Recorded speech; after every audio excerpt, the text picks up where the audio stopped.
Hindi po ligtas ang sektor ng pangkalusugan, mga kasama, dito sa usapin ng korupsyon. Kung meron po non-control projects, sa kalusugan po ay nasisimulan na rin. Meron din po super health center. Narinig niyo po ba yun? Ang mga super health centers na ito ang pinapantera ng gobyerno na sagot daw para magkaroon tayo ng universal health care access. Wala ka na po ang ating nalalaman sa bibig mismo ng DOE Secretary lumabas na 297 ay hindi gumagana, non-operational itong mga super health centers ito. Sa kabila na milyong piso ang inilalaan dito ng gobyerno. Kaya naman, ang susunod na nating panawagan, DOH, you're next dito sa issue ng korupsyon. Tama mo ba yun, mga kasama? Hindi ba din napapanagon sa korupsyon ang malalang mga korupsyon na nangyari sa sektor pangkalusugan? Nandiyan po ang panahon ng pandemya, ang issue ng pharmacy, kinurakot at pinagkakitaan yung pagbebenta ng mga face shields, face mask at iba pang mga medical equipment. Nariyan din po ang issue ng mga expired na gamot habang wala tayong mainom ng mga maintenance medicines. At nandiyan pa rin ang issue ng PhilHealth kung saan ginagawa ng gobyerno na kunin yung mga ambag natin at ibalik doon sa National Treasury. Naibalik lamang po yan dahil sa malakas na pagkilos at panawagan ng mga health workers at ang mamamayan. Tinutuligsa din natin ang pamamayanin ng patronage politics. Ang ating panawagan, diretsong botohan ang mga ospital at mga health facilities, hindi pinapadaan sa matasakit center, hindi pinapadaan sa mga politiko, kung saan kailangan pa natin magpakaawa upang makapagbayad tayo ng ating mga hospital bills at makabili tayo ng ating mga gamot. Bawat pisang kinukurakot, ang pinagkakaitan po ay buhay ng mga pasyente at ang maayos na sahod at benepisyo ng ating mga health workers. Kaya naman po, nasa interes ng mga manggagawang pangkalusugan na makipagkapit-bisig sa mga magsasaka at sa malawak na mamamayan upang ikulong ang mga korap, managutin ang mga may sala at baguhin ang sistema na bulok at hindi na nagsisilbi sa mamamayan. Muli, mabuhay po kayong lahat at magandang araw po. Ang guro ng bayan, tuloy-tuloy ang laban. Ako po si Carl Mark Ramota, Vice Chairperson ng Alliance of Concerned Teachers. Galing na mismo sa bibig ng mga opisyal ng pamahalaan, may allocable na pondo para sa leadership fund ng mga magbabatas. Hindi na nga napapanagot si Sara Duterte sa 125 billion spent in 11 days ng kanyang panahon bilang DepEd Secretary. Bilyon-bilyon pa rin ang confidential at intelligence funds para sa panukalang budget. Ngunit walang sapat na pondo para sa edukasyon at iba pang serbisyong panlipunan.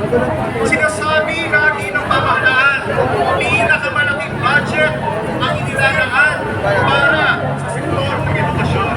Ngunit mismo datos ng pamahalaan ang nagpapasinungalingan dito. Mula sa administrasyon Duterte hanggang sa gobyerno ni Marcos Jr. 0.01% lamang ang completion rate ng EPWH o 22 kaso lamang sa 1,700 na target nito ngayong taon. Dito, hindi magtatagal cellphone natin. Yung DepEd Secretary Hindi magtatagal cellphone dito. 17% lamang ang disbursement rate para sa textbook program. Wala pa sa kalahati o 48% lamang ang implementation rate ng school-based feeding program ng Department of Education at 18.5% lamang ang utilization rate ng pondong dapat ay nakalaan sa mga computer, laptop at mga smart television para sa mga mag-aaral sa elementarya at sekundarya.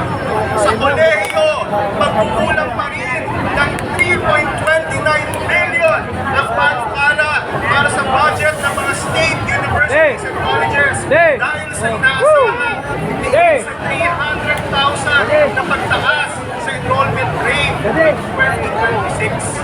Nakahamba pa rin ang budget cut sa 26 na state universities at colleges.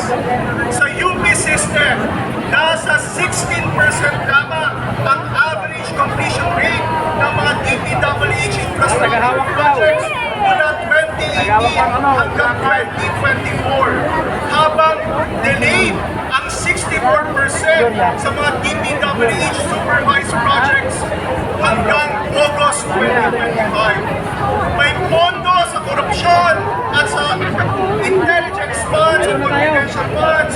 Wala namang sapat na pondo para magtaas sa sweldo ng mga guro at kapatid sa sektor ng edukasyon. Hindi lamang incomplete, kundi bagsak ang grado ng pamahalang ito.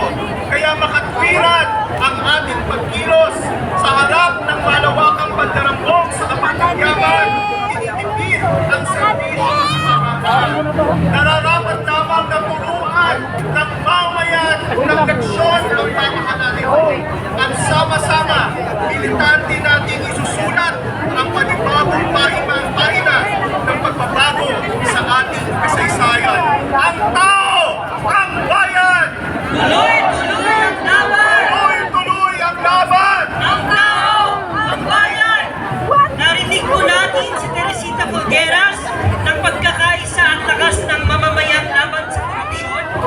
Si Karen May Faurilio, President ng All UP Workers Union, Philippine General Hospital, at Carl Mark Amota, Vice Chairperson ng Alliance of Concerned Teachers. Sino dito ang mga nag-online shopping at nakatanggap ng bato? Meron ba? Sino dito yung mga hindi sinipot ng kadate nila? Yung mga ginos! Sino dito? Hindi ba nakakapikon? Yes! Diba? Pero mas lalong nakakapikon ng mga ghost project, defective na flood control project, at mga questionable farm-to-market roads na ginagamit para nakawan ng taong bayan. No, partner, mga kasama, patuloy ang pagbaha ng korupsyon na lumulunod sa mga kabayanan, bukiling at pangisdaan. Dagdag dyan, patuloy na nalulunod ang taong bayan sa krisis at hirap ng buhay. Nag-hustle, na may sideline, may racket, lahat na ginagawa natin bago pa makasiguro na may perang magpanggastos at magtustos sa mga pangangailangan. Kaya naman, labis-labis ang galit natin sa kainutilan at kabuluhan ng sistemang nakatanim, ang korupsyon at katiwalian. Kaya patuloy po natin isigaw, lahat ng sangkot Dapat managot! bulok na sistema Ating wakasan na ng makapangyari ang bayan at masa! uri magsasaka. Pangunahing pwersa! Tunay na reforma sa lupa! Ipaglaban! Lahat ng sangkot! Dapat managot! Hindi manalo, Sekretary General ng Pinasama. Nais namin pasalamatan ang lahat ng sektor na sumuporta ng taguyod ng tampuhan ng mga magsasaka, farmfare na agrarian reform para ipanawagan ang tunay na reforma sa lupa at managutin